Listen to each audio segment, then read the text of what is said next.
De volta ao nosso Redação Novo Tempo. Muito obrigado pela sua audiência, pela sua companhia, você que nos acompanha pelo rádio ou pela televisão. Donald Trump, considerado imprevisível, provocador e excessivo, passou de candidato improvável a presidente eleito dos Estados Unidos. Suas propostas durante a campanha assustaram e causaram grande polêmica, não só nos Estados Unidos, mas no mundo todo. E as perguntas que entram em pauta são: o que muda nos Estados Unidos? O que muda no mundo? Vamos falar de economia, que falei que a gente voltaria nesse bloco falando um pouco sobre isso. Continuando, né, Suad, já o que você estava dizendo. Quais serão os impactos econômicos nos Estados Unidos, previsões, né, obviamente, a gente está fazendo, e no restante do mundo? Não dá para fazer nenhuma assim com grande ênfase, porque ele ainda não mostrou que veio. Ele ainda não mostrou um plano de governo, não mostrou quais serão as mudanças que ele vai fazer.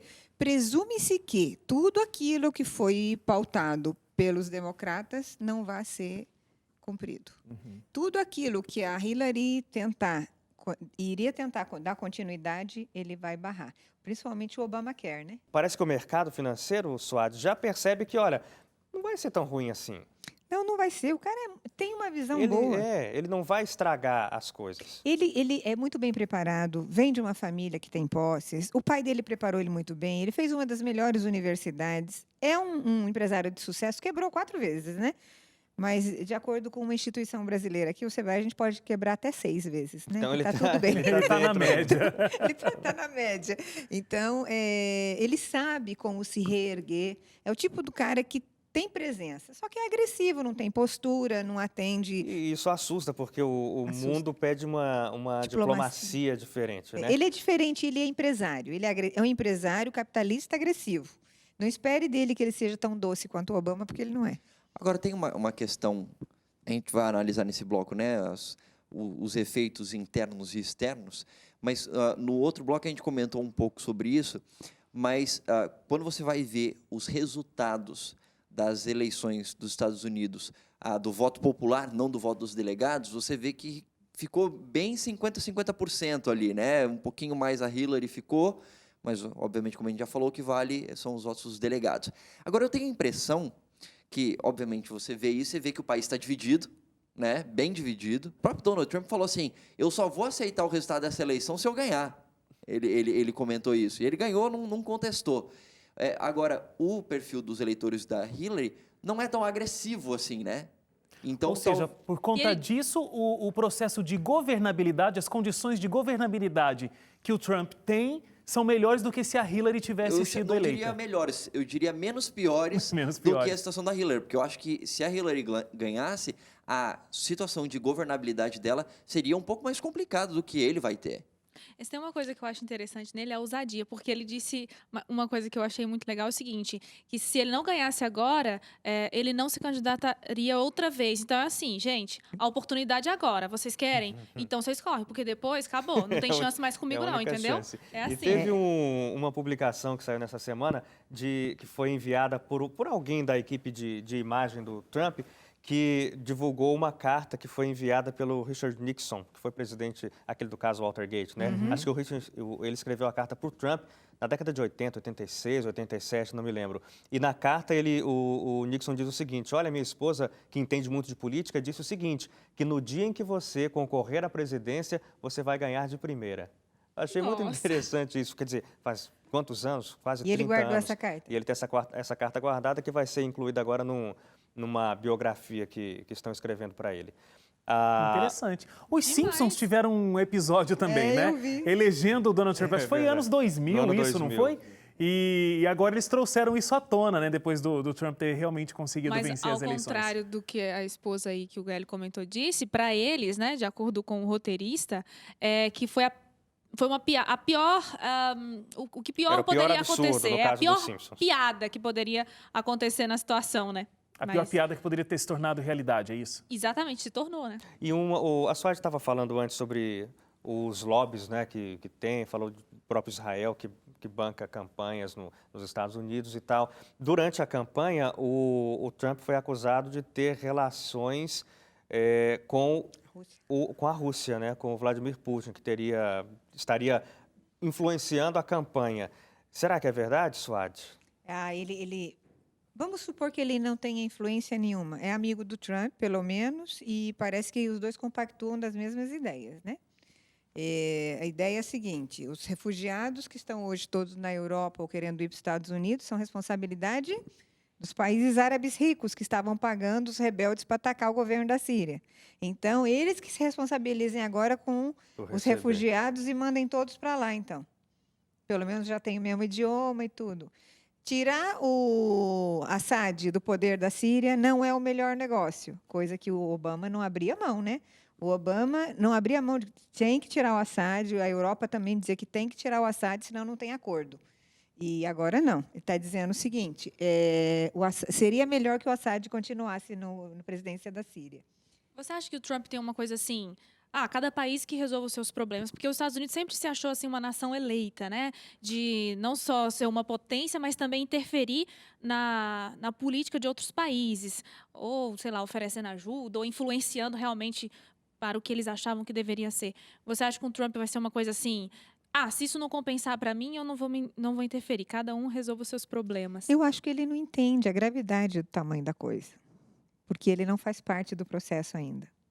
Na hora que ele sentar e se inteirar do tamanho do processo, aí ele vai saber o tamanho que tem e a influência que tem uma opinião dos Estados Unidos. Porque ele tem uma noção econômica e financeira, mas política ele não tem. Não. Porque ele não tem preparo para histórico político nenhum, né? O Não primeiro cargo político que ele vai ter é esse, da presidência dos Estados Unidos. Agora, Começou bem, né? Começou lá em Começou cima. lá. Agora, falando dessa questão dos impactos internacionais, eu achei interessante. Várias pessoas se manifestaram sobre a vitória do Donald Trump e Fala assim, os trazendo presidentes? Pessoas no geral. pessoas em geral, né? Políticos, celebridades, várias pessoas se manifestaram em relação a isso. Eu achei interessante aqui dentro do Brasil que uma das pessoas que se manifestou foi o Bolsonaro. Ele falou o seguinte: parabéns ao povo dos Estados Unidos pela eleição do Donald Trump, e marcou ele, né, o perfil dele, acho que foi no Instagram ou no Twitter, Real Donald Trump.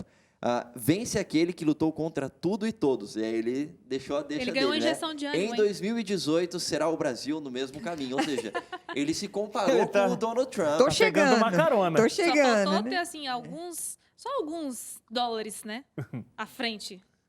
O Trump, eu acho que ele deu uma cartada bem dada. Assim, ele pegou assim um momento que estava assim numa brechinha e ele entrou e deu certo, entendeu?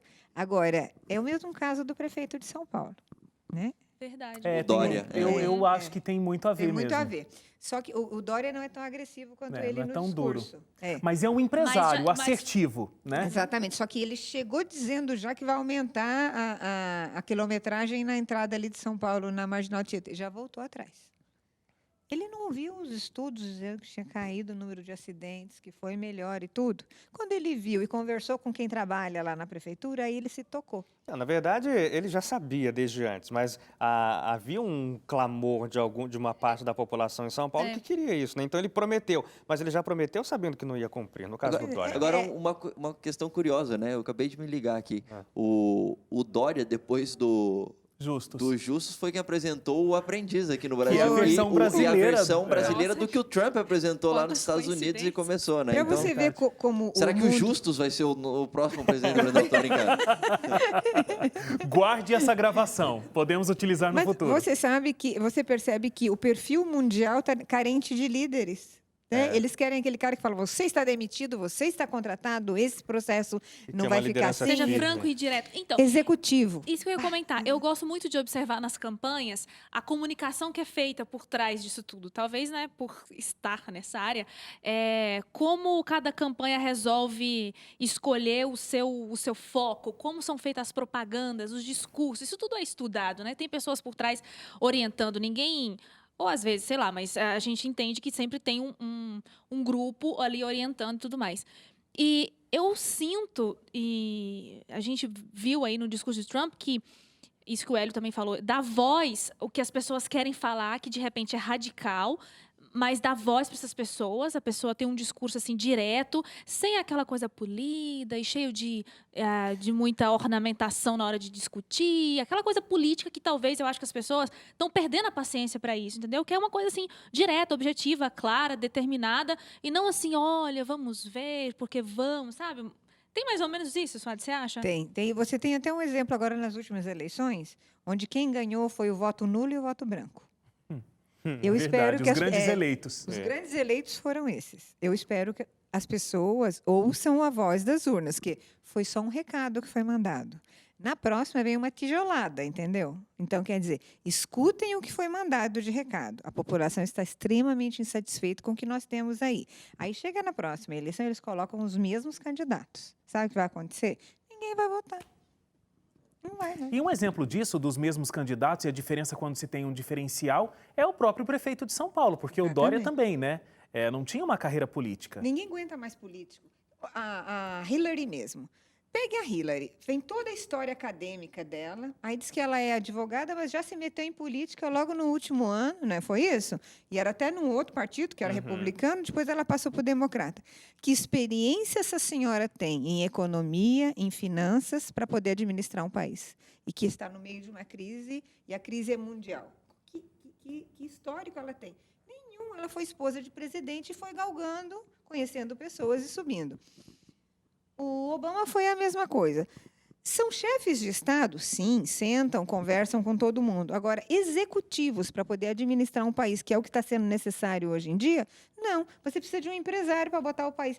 É isso que os americanos querem, é isso que o povo de São Paulo quer. Colocar nos trilhos de novo a cidade ou o país para que ele volte a ser grande de novo. Agora, Faz todo aí é que sentido. está o ponto.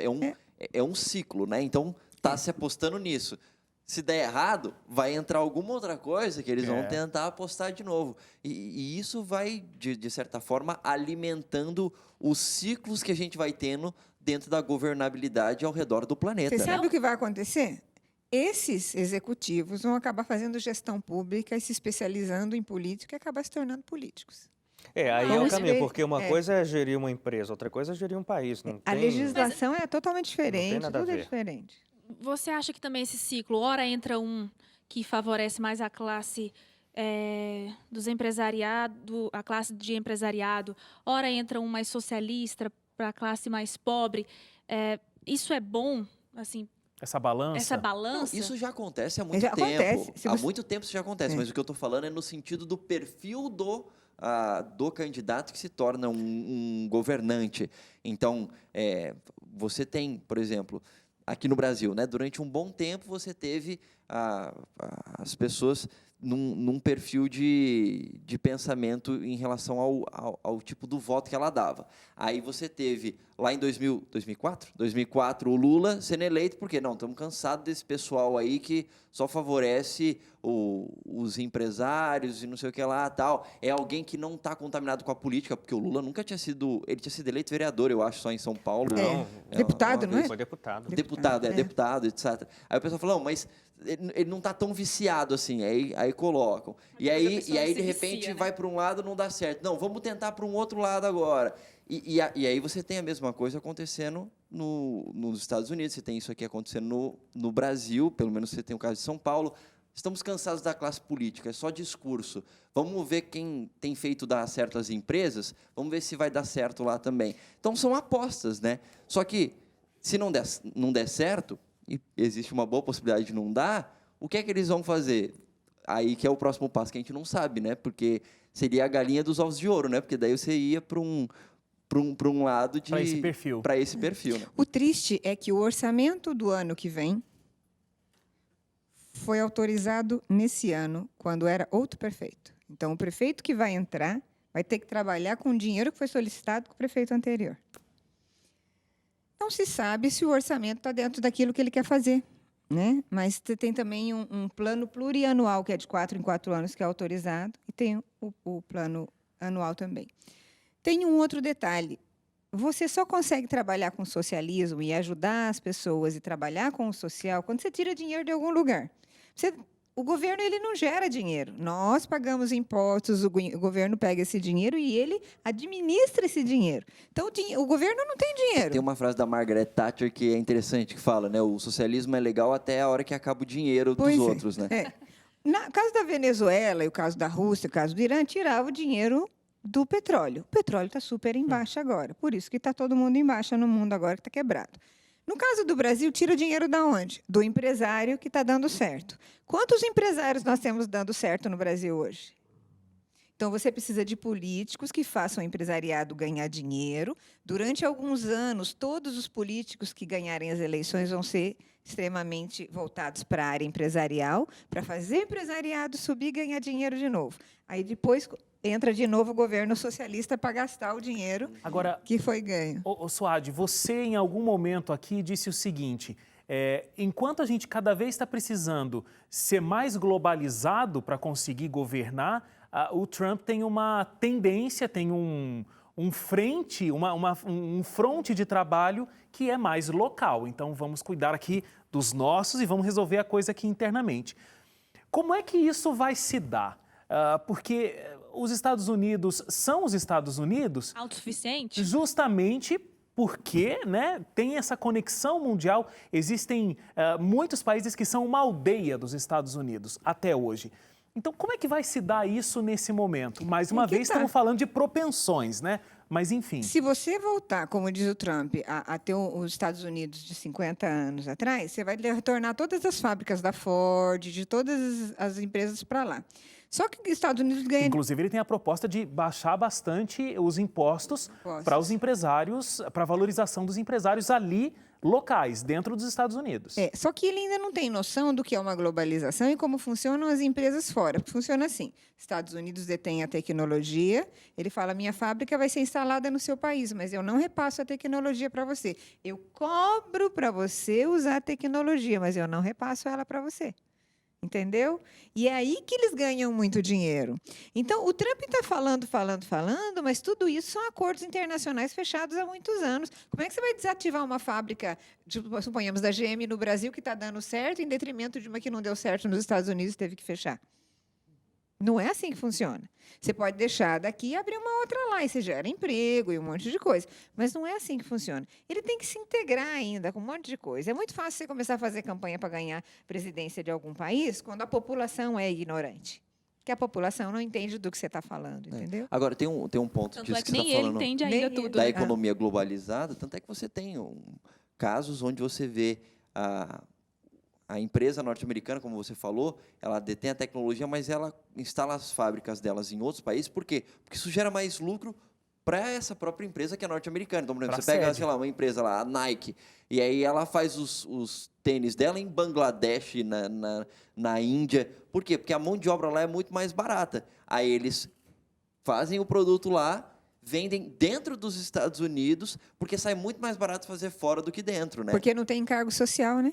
Exatamente. Aqui no Brasil, um funcionário que ganha R$1.000, ele custa para o empregador R$1.500. De 1.300 a 1.500. Olha o tanto que você gasta para contratar uma pessoa que ganha R$1.000. Pagando para o governo esses 1.300. Então, os encargos sociais são altíssimos. Na China não é assim. E o Trump pensa dessa maneira. Então, ele e a China, ele está agora dizendo que ele vai sobretaxar todos os produtos da China, porque diz que a China ela causa dumping, que é assim, competição desleal, né? Uhum. Então, que ele vai sobretaxar, não sei o quê. O pessoal da China está falando, agora ele está entendendo como é que a gente funciona aqui, né? Porque realmente ele não é o tipo de empresário que beneficia empregado, não. Entende? Então, realmente, essa história de ficar acusando a China porque não dá o verdadeiro valor para os funcionários e tudo isso, não vai acontecer. Acabou o programa, minha gente. Acabou o programa. Suad, muito obrigado mais uma vez, viu, pela sua presença. Sempre extremamente esclarecedora, muito profunda, e é muito bom ter a sua presença aqui sempre. Eu que agradeço. Obrigada a todos. Tchau, gente. Obrigado. Tchau, obrigado a você que ficou com a gente até aqui. Na semana que vem a gente está de volta. Tchau, tchau.